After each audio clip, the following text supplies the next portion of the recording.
Aloha kako. Uh, aloha e nā kua. Aloha e nā aumakua. Aloha e nā kanaka apau. Mahalo, everyone, for joining us, coming in over your lunch hour for the second in this brown bag series, focused on highlighting actors within our food system here in Hawaii. My name is Noah Lincoln, and along with Albie Miles, we have been coordinating and hosting this event on behalf of the emerging Ke'o Center for Sustainable Island Food Systems, which is a new initiative within the University of Hawaii, kind of seeking at the system level to help facilitate and coordinate, the university being a more active and impactful partner in terms of improving our food systems here in Hawaii. And so, yeah, as part of that, we are continuing to host this series, not only to, help continue the discussion and highlight players across Hawaii's food system, and help build those coordinations and cooperations, but also as part of kind of a information gathering to better understand the landscape of our food systems in Hawaii, the players that are filling those different niches, right? And understanding a bit better, right? Where are our gaps? Where are we strong? And again, how can we help facilitate a strong food system?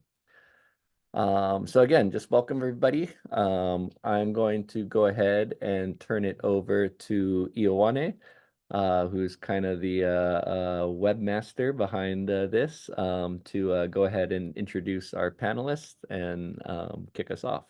Thank you. Mahalo, Lincoln. Aloha mai kako o Ioane. Just want to introduce Aaron Ellis up first here for our presentation. Aaron Ellis is with Feed the Hunger Fund, and he'll kick us off with his presentation starting out. I appreciate that. I know Amanda was a little technical difficulties coming in. Did you want to go first, Amanda, or you're good? Okay. Totally up to you. I just want to be, I know you had a thing that you might have had to leave early too, so I just wanted to make sure that you're okay. We're all good. All right. Hey, everybody. Aaron Ellis, Feed the Hunger Fund. Let me just share my screen here. So is this working? Okay, so Feed the Hunger Fund is it's a CDFI, it's a community development financial institution. I believe was started way back, actually 2007. We've been actively lending in Hawaii since 2010. The organization does operate both in California in the Central Valley and Bay Area. But the majority of our work, probably 70% of our capital, is deployed in the state of Hawaii.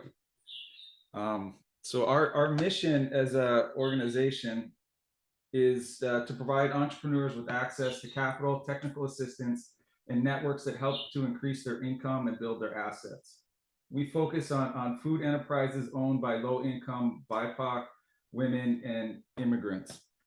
So what our portfolio looks like in terms of who our borrowers are, I keep hitting my, anyway, I'll use this, there we go, is from an income perspective, right, where the average household income is just under 50,000. The businesses are 50% majority female led, and the 58% are BIPOC run businesses. 27% are Native Hawaiian owned. Where do we deploy it throughout the state is, we've, since inception, we've deployed $11.2 million within the food system. Just about half on Oʻahu, a third on the Big Island, Kauai. It's probably, the number surprising me. I always interested that we're doing that well. I think actually that goes to relationships. We've got some folks over there at the Small Business Development Center that have been helping with referrals. We do work on Maui, Molokai, and Lanai as well. The industries that these dollars are being deployed in, fall within these major categories of agriculture, manufacturing, retail trade, food services, healthcare and social assistance, and then we have a smattering of others. Our main industries that we're working in, are in agriculture, with whether it's ranching, diversified ag, some aquaculture, hydroponics, aquaponics. There's a lot of food service industries, in restaurants or food trucks, catering, grocery stores. We've done slaughterhouses. One of our first borrowers, actually, and partners that we continue to work with, is Pacific Gateway Center, and we've done some work with them and continue to do so. The oddballs are, we've done a senior care facility, we've done some landscaping, a taxi service, and towing. For those outliers that aren't necessarily within the food system, they are falling in with our demographics of low income, BIPOC, and women-owned businesses. So what are we, what are our products? What is it that we provide? It's loans, grants. We do have some grants. It is growing, but they're pretty manini right now. A technical assistance. We provide a lot of support for our borrowers. My colleague Lama Chang has started a cohort program called E Ho'o Kahua E Ho'o Mau.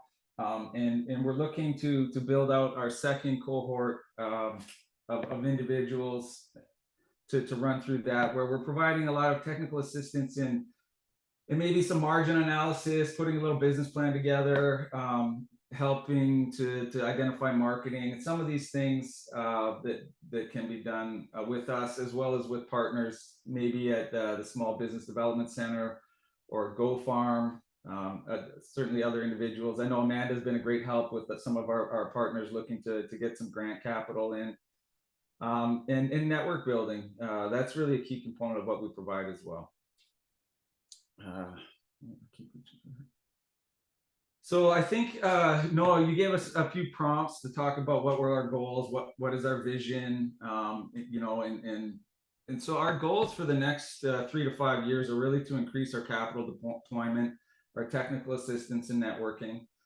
Over the years, we've been really growing our deployment numbers since COVID. That was really a contraction in the debt capital market. Nobody really wanted to borrow money if they didn't know if their business was going to be open or not. However, since then, we've been really steadily increasing our deployment numbers. Last year, we deployed just over $2.5 million. Currently, year to date, we're at that same number, and we hope to close the year out at least $3 million, maybe $3.5 million. We'll see how the year goes. We hope to increase net assets, and this in turn will increase, bring in more capital to the organization so that we can do more of what we do. And looking forward, I think we really want to increase the number of businesses we're serving, but I think also look at increasing the scale. As some of these businesses are really establishing themselves or looking at perhaps more impactful projects, the scale of capital required is larger than it's been in the past. Certainly, we're seeing the effects of inflation. Our average loan 5 years ago was maybe $40,000. This year, it's $60,000, $65,000. So we're certainly seeing an increase in the need and where our capital is being deployed.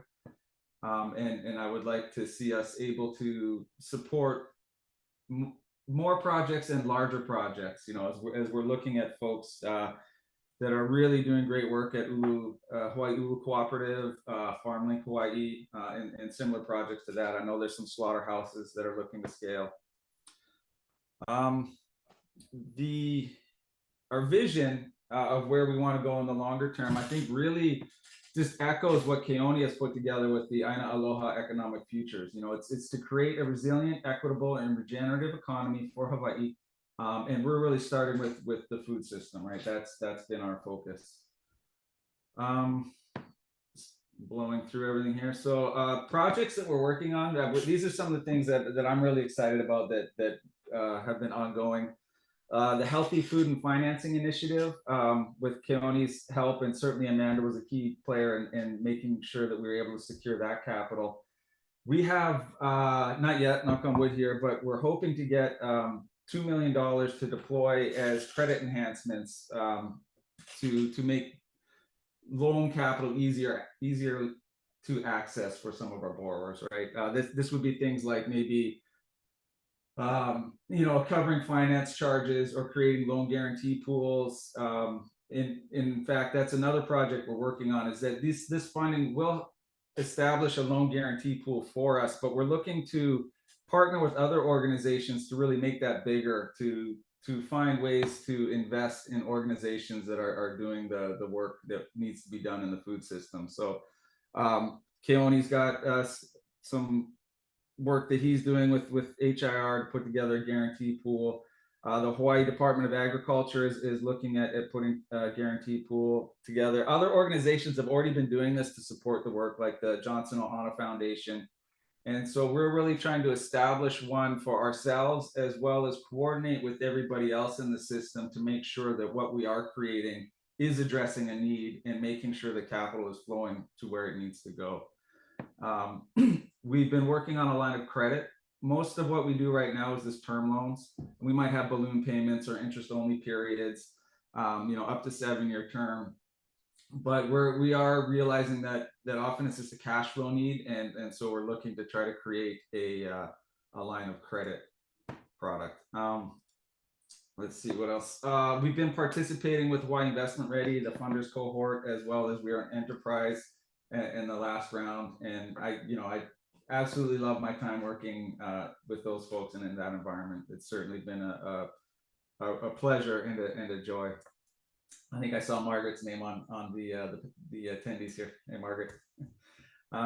The other projects, we were working with Hawaii Good Food Alliance, the Regional Food Business Center, the Islands and Remote Areas project. This one is a really interesting one in that we're part of a group that is really looking at, building these food systems, these remote and island food systems in parts of remote Alaska, CNMI, American Samoa, also over in Puerto Rico and the U.S. Virgin Islands, and seeing what are the challenges, the similar challenges that we face, what are the differences, and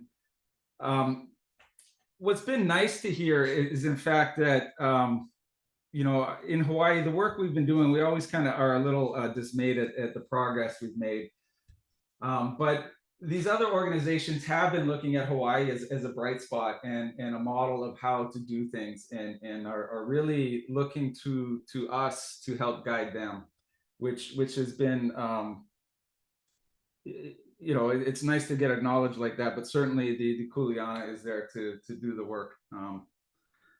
We're also working with Pacific Gateway Center with their USDA program, Increasing Land Capital and Market Access program. So that's another project that's kicked off, working with those folks, trying to get farmers more capital and more markets to sell their products at. And last on the list there is we've been a part of the AUW Ellis, the Asset Limited Income Constrained and Employed cohort, working with our partners there. Parents and Children Together set up a program that we were able to support on the back end with emergency loans to folks that they were working with. So that's where we're focused and some of the things on the horizon that we're working on. And then I think a last slide here really is a list of our partners, and by no means is this exhaustive. They're listed alphabetically, so I didn't want to offend anybody. But certainly the partnerships and the system in place has really enabled us to grow. I mean, there's some amazing people within all of these organizations. Go Farm has been a fantastic partner.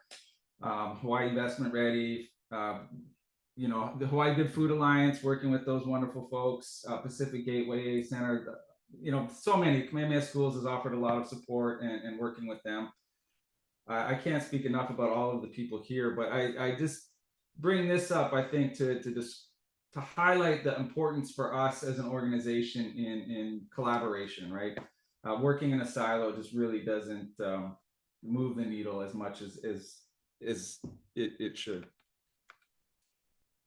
And I believe, whoops, wrong way. Here is our team. This is our Hawaii-based team. Got our lovely faces there with Lama, Natalie. Lama, Natalie, and myself, we're all on Oʻahu. Eric is on the Big Island, but we are also able to get to Kauai and Maui and Lanai and Molokai or Niihau if needed. So if that's our contact information there. I'll share the slide with the folks here to make sure they can get that out.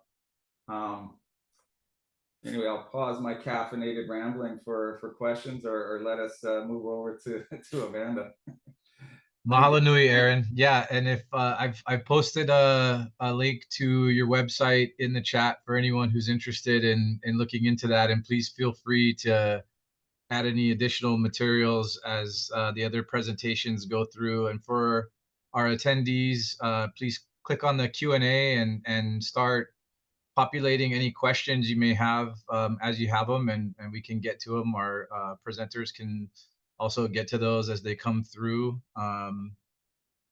Yeah, and like Aaron said, he can provide us with a list of those contacts, and I'm going to make sure everyone in attendance or registered even gets a copy of this recorded webinar along with any of that supplementary material or information that the presenters are putting out. So were you ready to present, Amanda? Okay, Yeah, awesome. thank Yeah, you. so yeah, well, I'll just let you introduce yourself then. Mahalo. Mahalo yaʻoe. Thanks, everyone. Aloha, everybody joining and fellow presenters. I'm Amanda Shaw of Oʻahu Agriculture and Conservation Association. And yeah, Ioane told us to try to have some creativity with our approach. So my creative approach is coming to you all from a hallway in the conference center here at the Hawaii Federal Funding Summit. So hopefully bandwidth still stays good. So I wanted to share a little bit about our organization and kind of what we do and how we work with fantastic folks like Aaron and Keoni and others in the room. So we started out really in 2018, pretty new organization in some ways as an outgrowth of actually an organization with a longer history. So if folks are familiar with the soil and water conservation district systems, those are throughout the US and started in Hawaii, I believe, in the late 50s, early 60s. So OACA was founded to really try to play a role to fill some gaps around economic development services, training, and partnerships. And the district that we are part of really encompasses a large part of the productive lands and agricultural lands on Oʻahu. So that spans from Kahuku through the North Shore side, through the Central Valley to kind of Point really, and then back to Kalawao or Pearl City. So it's really like a pretty large area of Oʻahu that kind of has been part of this West Oʻahu district. And so we really emerged to serve some of the needs there. That district has more than 600 what they call cooperators. So really it's producers that have signed up to say, we would like to try to produce in a way that's going to understand the natural resource implications of what we're farming. Yeah. So in terms of our nonprofit, part of the reason that we emerged beyond this district is because as a sort of governmental body, these soil and water conservation districts are actually under DLNR. But there's some issues around when you mobilize resources as part of a state or semi-state entity. There can be issues if there are natural disasters around and funding has to be used for other purposes. And so the folks that were part of this district kind of saw there was a need both to do more beyond those kinds of restrictions and that the needs were great. And so as I came on in 2021, we kind of took another look at what was stood up and really saw that the need for mobilizing resources or helping producers access funding was so great, continues to be really great. And a lot of good folks working on it, but still need more access. So our mission is really about mobilizing resources for Hawaii's producers and the agricultural ecosystem, and really just in the spirit of addressing a lot of the challenges that I think folks here on the call as well are helping to address. And so our vision really is about that flourishing of that system, about the producers and practitioners that are part of that system in ways that also uplifts our waters, lands, and all the beings we have here in Hawaii. We focused in on 3 areas. So kind of if we take the resource framework there, we are thinking about financial resources. So again, the funding flows. So really helping farmers, ranchers, food producers, and folks in the ecosystem find out about funding. So kind of researching the landscape, putting out a bi-weekly news bulletin on funding opportunities for the ag sector, helping folks individually, though, to research what funding opportunities might suit their operations, and then sort of helping them apply. We do free grant writing for farmers, ranchers, and food producers. And then we also organize resource fairs or events to connect folks with the agencies that actually have the funding. On the natural resources front, we still administering the West Oʻahu district, and that's, we meet monthly, and I'd say we have between 1 and 4 producers joining the district every month. So you get to see a really great snapshot, at least of that part of Oʻahu, folks that are active. We also have kind of the human side, the partnership side, which is where I get to see Aaron and Keoni and others on the call, I'm sure, pretty frequently. So we help convene a couple of spaces. One is the Ag Finance Hui that brings together technical service providers and lenders and folks that have the funding to try to help us coordinate and sort of get educated on topics. And similarly, we've just started helping Go Farm Hawaiʻi with what they started with the Ag Training Hui, which is more the education and training service providers. So really looking at that pipeline of folks getting trained and then accessing resources and trying to support that. And you can see our services there at the bottom. And our services, aside from the West Oʻahu district, we are open to clients anywhere in Hawaii. And we have the ability to travel to visit folks similarly to feed the hunger. So kind of the way that we start to help farmers really is, through that conversation of kind of getting to know what they want to do. And we try to think about that in terms of the pathways and what we see in terms of our little slice of the sort of capital landscape, which is really pretty focused on federal funding. We do help folks apply for kind of whatever they need to support their operation, but often folks are looking to us for help navigating those federal grants. And so we kind of go through with them through a process of like, where are you in your stage of your business or your operation if you're kind of ready? And so these are some of the stages where we might be working with folks that are, already selling a lot in markets or providing for community or whatever it may be, but don't necessarily have all of the systems and their records ready, which would be kind of the first point of entry for some common funding areas. We're also excited to be collaborators on many of the projects with Aaron and Keoni that you folks, have already mentioned. So that's really exciting.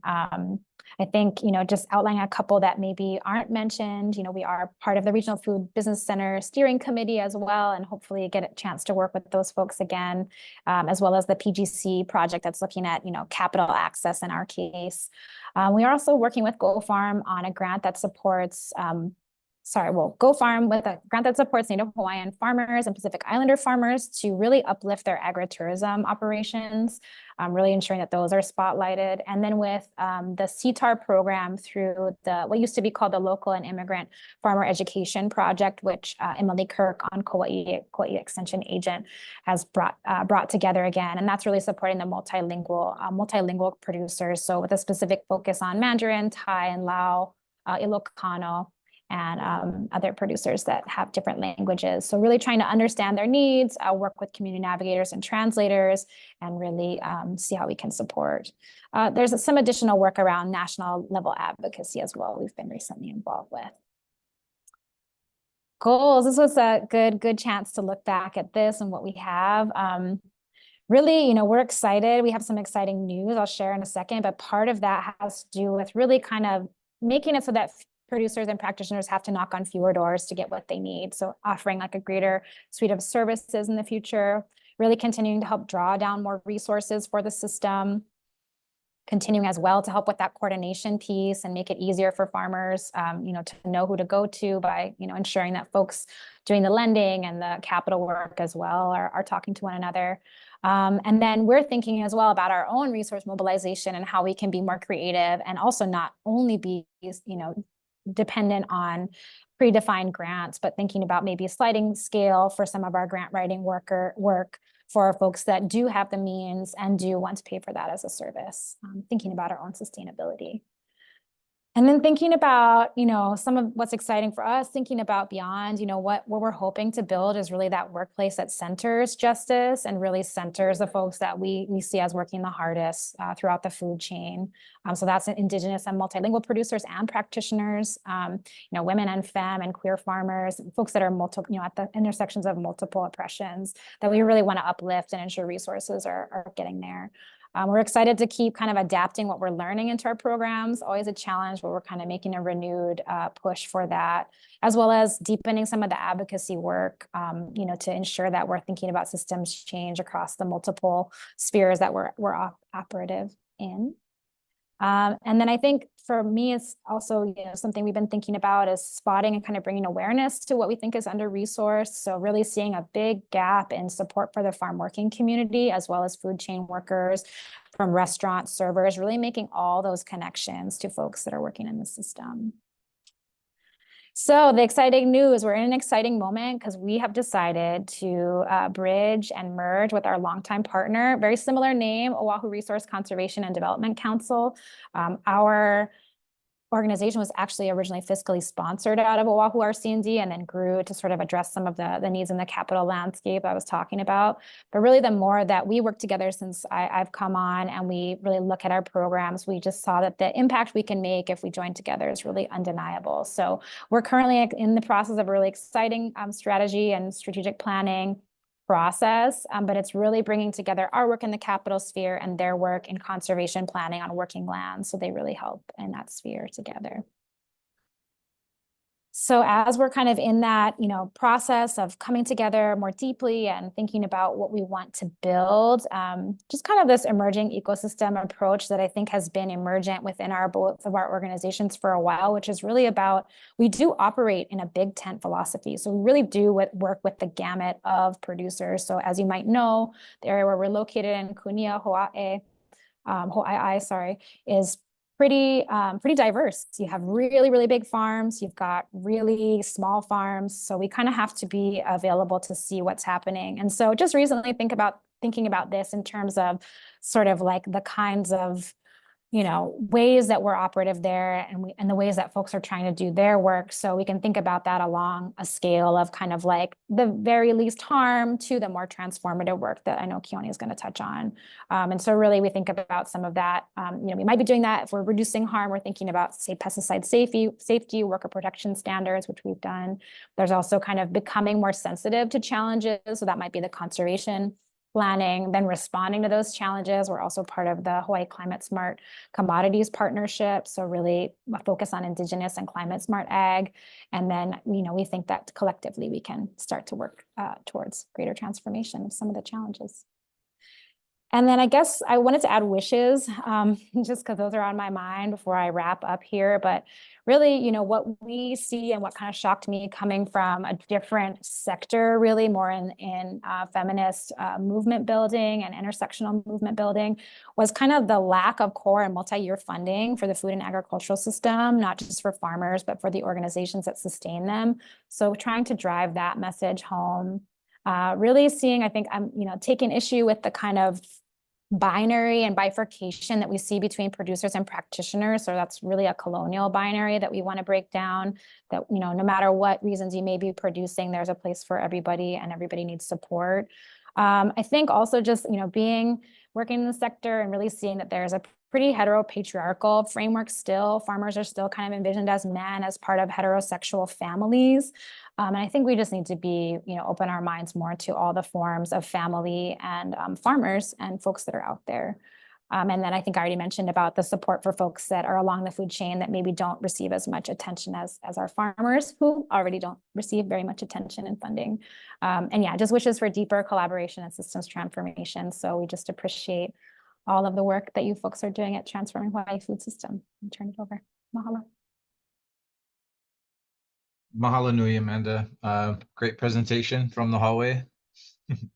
Really appreciate it. Yeah, I just was curious too. How could folks that want to utilize your services connect with your organization? I posted a link to your site as well as Oʻahu RCD, but if there's any extra information you can offer while you still have a few minutes before Keoni goes?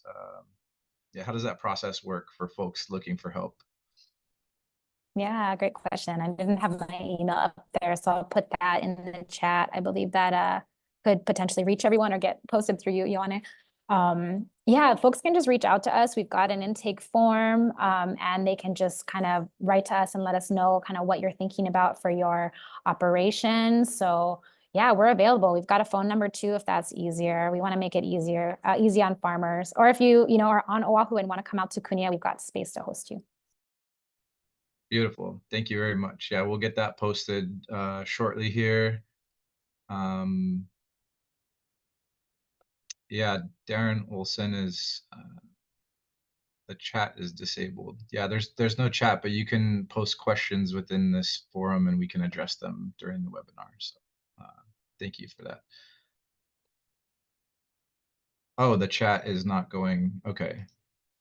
Sorry, I got to work out a couple of details here, but while I'm doing that, I'll introduce Keoni Lee with Hawaii Investment Ready, and as Keoni is going, I'll fix what I'm doing here in the chat so everyone can see those links. Thanks a lot.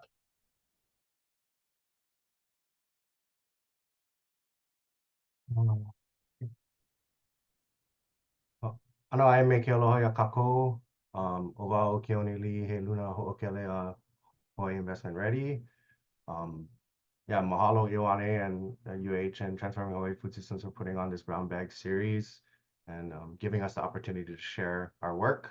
We're often so busy just doing the work that we don't do the best job of sharing it, and I know we need to do it. So mahalo everybody for joining us today. Let's see if I can figure out my technology here. All right. Here's my contact information if anybody wants to reach out. So I'm going to start with just kind of an overview of our organization, where we came from, and what we're doing now and planning on in the future. Give folks a sense of the work that we're doing at Hawaii Investment Ready. So Hawaii Investment Ready is a 501c3 nonprofit impact intermediary organization. So as an intermediary, that means we work between things. So the things that the things that we work between are social enterprise leaders, funders and investors, and other stakeholders within the system. And we take this multi-stakeholder approach because we believe that in order to move the needle on system change or food system change, that more coordination and collaboration is necessary. What we're trying to accomplish to change our food system are important goals that align with our values, and quite honestly, something that our communities have been working on for decades.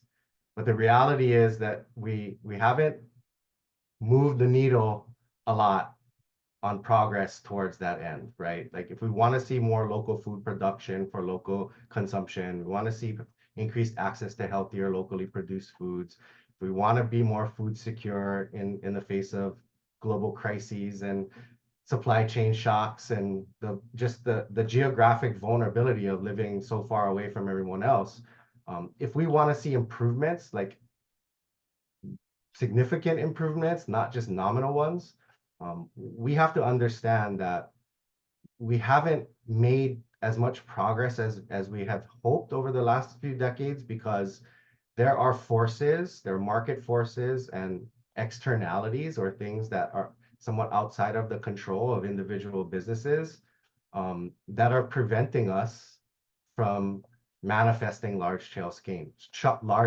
change, right?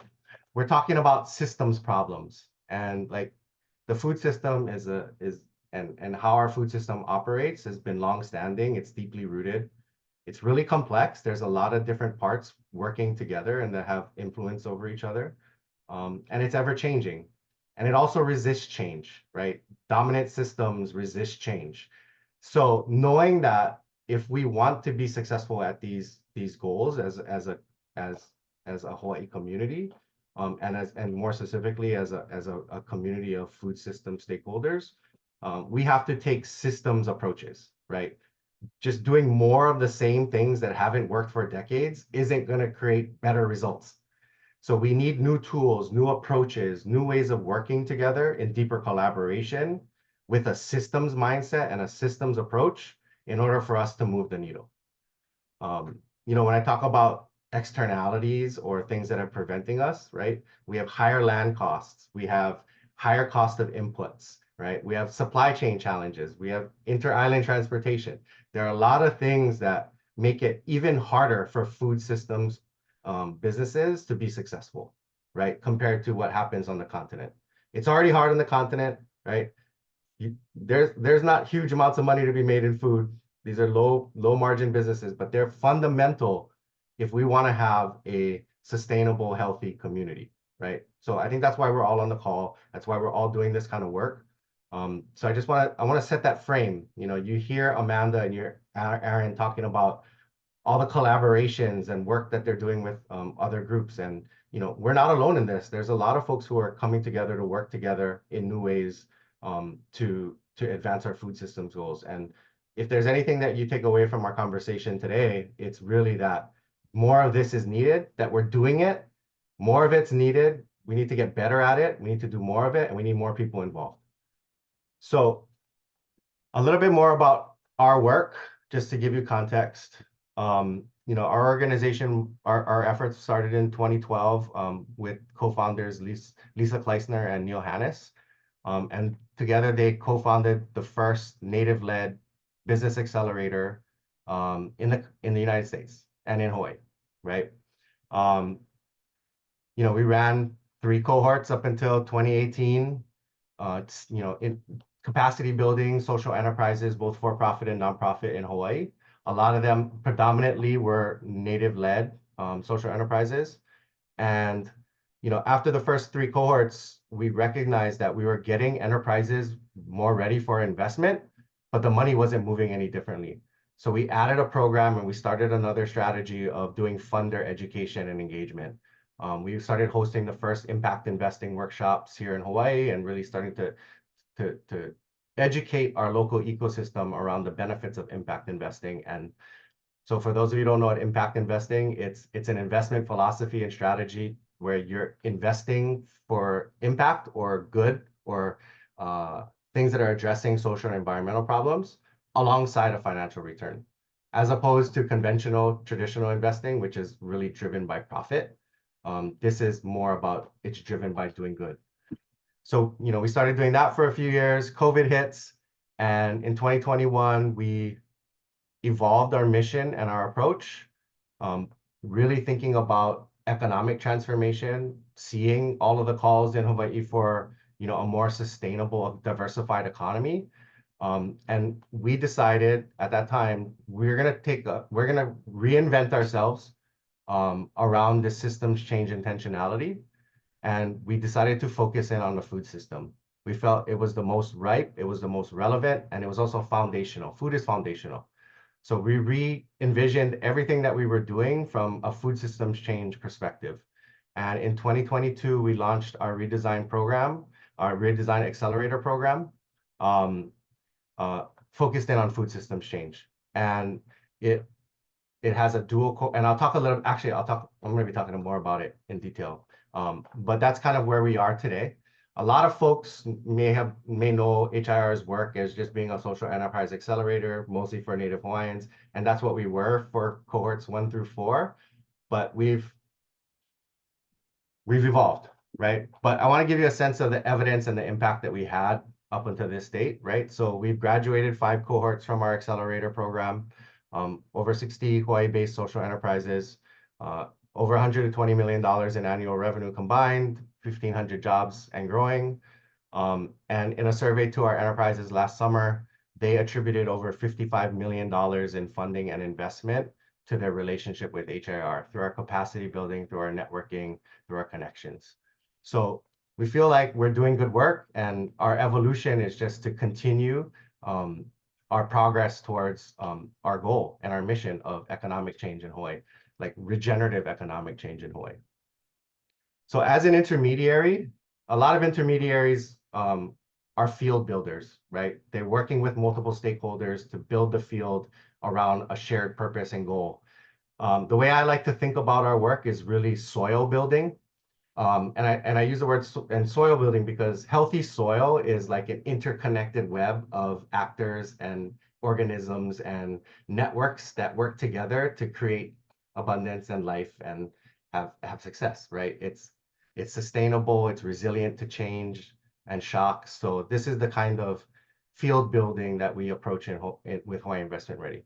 And our field building is really focused in to change the way that money moves. We see money and how money moves as a root problem for a lot of the things that we're faced with today in Hawaii. And we want to change the way that money moves in service of a more just, abundant, and place-based economic future for all of Hawaii's people and places. So that is the vision that we're working towards. And in our redesign of our organization and our strategies, for the next 3 to 5 years, our soil building work is really focused on these 6 strategies. So it's capacity and collaboration building. That's our cohort programs, our accelerator cohort, our funder cohorts. Capital navigation and deployment, changing the way that money moves. We're also expanding to provide more direct support, technical assistance, and consulting. We do research and narrative shifting work. We're really big on partnership and supporting our partners, and also strengthening our own organization as a container for all of this work going forward so that we are able to sustain and do all the things that we want to do as an organization. So capacity and collaboration building and capital navigation and deployment are really our 2 primary strategies. And our core work, our biggest work, is our food system accelerator. So we redesigned our existing accelerator with a systems change intentionality. In 2022, we published the first part of our Hawaii capital scan on Hawaii food systems, where we mapped out capital flows for a 2-year period across philanthropy, government, and the private sector into Hawaii's food systems. So we got a real systemic view and landscape view of how capital was moving, how money was moving in food systems, to see what was working, where were the bright spots, but more importantly, where were the gaps and opportunities for us to try new things and address some of these things that we could do better. And we also, benefited from the work of transforming Hawaii food systems. They did a systems mapping project in 2020, where they identified 3 leverage areas where smaller scale investments could catalyze, outsized impacts for food systems change. And so as we are recruiting for our accelerator, we're actually inviting folks into our accelerator rather than having an open application. And we're targeting enterprises that are working to innovate across the value chain, that are providing capital and resources, and that are informing policy. So those are the 3 areas that we're really trying to focus our work and our investment into. Because, again, systems change requires systems approaches. And so the systems mapping work was done. We wanted to build off of that work, and we integrated it in. As Aaron mentioned, as part of being a member of HIR's, both the accelerator and the funder cohort, Feed the Hunger has done both, and they're actively involved in that. Really, the funder cohort was the biggest innovation to our approach. Learning from what we learned in the past about money not moving differently, even though we were getting the enterprises ready through our accelerator, we wanted to be even more intentional and build more collaboration and coordination on the money side. So we brought together 25 active Hawaii food system funders and investors across philanthropy, government, and the private sector to come together, to learn, to build relationships, to build trust, and to start to coordinate and collaborate around their investments strategically into the food system with a food systems change kind of intentionality. We've completed 1 cohort already in 2022. We are actively running the second food systems accelerator cohort right now. 13 food system enterprises are going through our accelerator right now. They're going to complete in October, and we'll continue to work with them over the next year before we start the next cohort.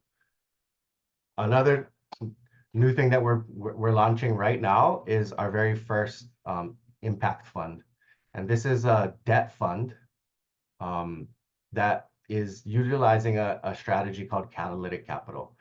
Catalytic capital is where philanthropy provides the first layer of risk to de-risk investments to allow private capital to come and invest in impact where it couldn't otherwise before because of the risk analysis.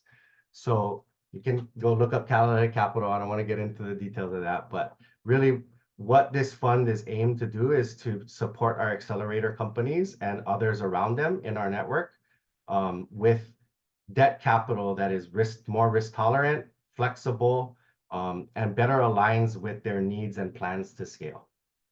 So what we're trying to address with this fund is what is known as the pioneer gap. So as a social enterprise, goes through its business life cycle, it can raise like startup capital through grants and founder money or seed capital from friends and family.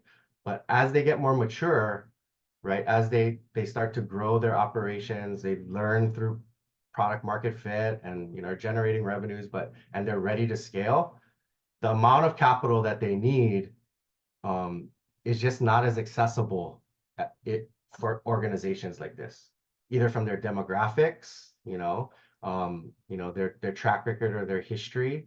And they just don't really nicely check the boxes, right? Impact organizations are not pure charity or philanthropy, and they're not like venture capital or like private equity, like profit-driven businesses with huge upside that attract investment, right? These are low margin businesses that need, concessionary subsidized capital in order for them to succeed in delivering their mission of creating the positive impacts that we want to see as a society. So in order to capitalize businesses like this, we need philanthropy to work with government and private sector capital to invest in these innovative solutions to get them to scale. And when they get to scale and they have the track record and demonstrated success, then they can access more capital later on through banks and more traditional forms of capital. And then they don't need the philanthropy as much anymore, right?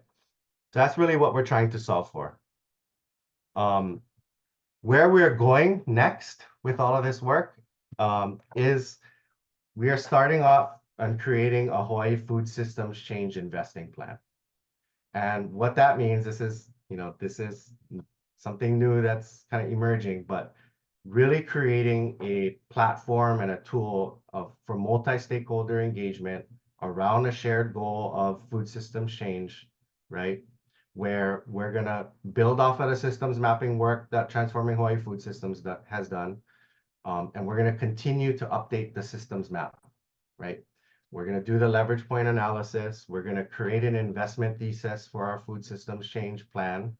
And what this tool is going to do, because we are integrating the money into the change activities, with the change activities, we're going to be solving for a problem that a lot of these collective impact or systems change efforts have faced in the past, right? You can have this great plan for change, systems change, and collective impact, but it always runs into problems of how do you pay for it? So knowing that that has been a problem for system change efforts in other places, what we are doing is intentionally bringing the capital in to the design from the beginning. And what that's going to do is going to allow all of the change activities and corresponding and relevant investments to align around the shared goals and metrics that we have as a system. And this work is in deep collaboration. It's going to take a couple of years for us to build this thing. But we're going to talk to a lot of people. So if you want to engage with us around this process, reach out. And our hope is that we can start to bring people together to co-create change strategies. This graph on the top is kind of like an evolution of how you do collective impact. And rather than all of our organizations working independently of each other based on how we see the world and what we think is best as far as like moving the needle on change, what we want to do is start to use tools and approaches that start to bring us together in alignment so that we're better coordinated and collaborative so that we can use our resources and capital as efficiently as possible towards our system change goals, and then be able to measure it over time. So I'm gonna stop there. I know it's a lot. Actually, I gotta talk about the goals. So our goals, we want to make sure that food systems entrepreneurs have what they need to grow, support, and resources. We want to make sure that funders and investors are working in better collaboration and investing together. And we also want to see that there's a supportive ecosystem in place to support this movement for food systems change and regenerative economic development. Kipao. Shoots. Mahalo, Keoni. Yeah, a lot of information, but I would say, in this conversation, this is really exciting, like all the network building that's being generated through these systems and transforming Hawaii's food system together. And like one of my favorite people said to me, they think money is kind of like water. It's like it's a fundamental thing to understand to achieve, what we want to grow, especially in farming systems. And it's one of the least kind of known things in the landscape. So, I'd encourage everybody to really dive into looking at what these folks are doing here, and utilize these resources, because this is huge, and this is how we enhance and sustain our food system on a higher level. So, money, investment, relationship building around investment, really huge. So really appreciate all of our panelists, guests today, Keoni Lee, Hawaii Investment Ready, Aaron Ellis, Feed the Hunger Fund, and Amanda Shaw with OACA. I hand it over to Noah for any final thoughts on anything. No, I think I just want to echo the thanks. Yeah, I really appreciate you guys taking the time. I know we ask a lot and often, and you guys are always very generous in terms of coming and sharing, and hopefully there's value as well in terms of, as Keoni finished, right, starting to build these shared values and communications and collaborations. So yeah, just really want to mahalo you guys all again for taking the time to spend your lunch hour with us. And thanks, Ioane, for putting it all together. Did we share quickly about the next date lined up? Yeah, I'm going to close out with that. I just wanted to, again, thank everybody for attending. I'm going to make sure anyone can access. I posted my email. Anyone can request any of this information if they miss any of the contacts or anything. And I also like to encourage anyone who's attending today,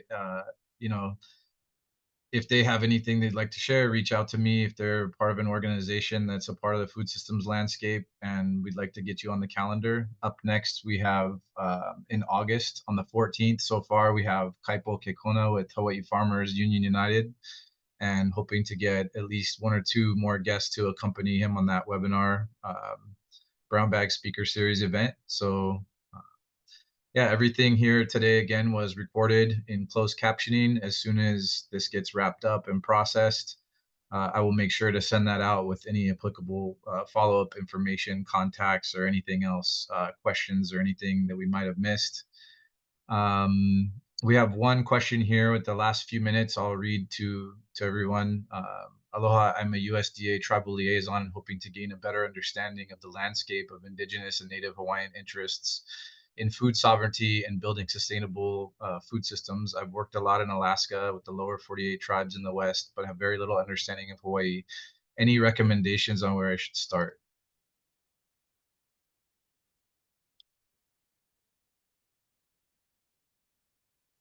Well, I could jump in. I think Glenn Tevis is the Hawaii Native Hawaiian liaison to USDA. So if you're not connected with him, he might be a good place to start.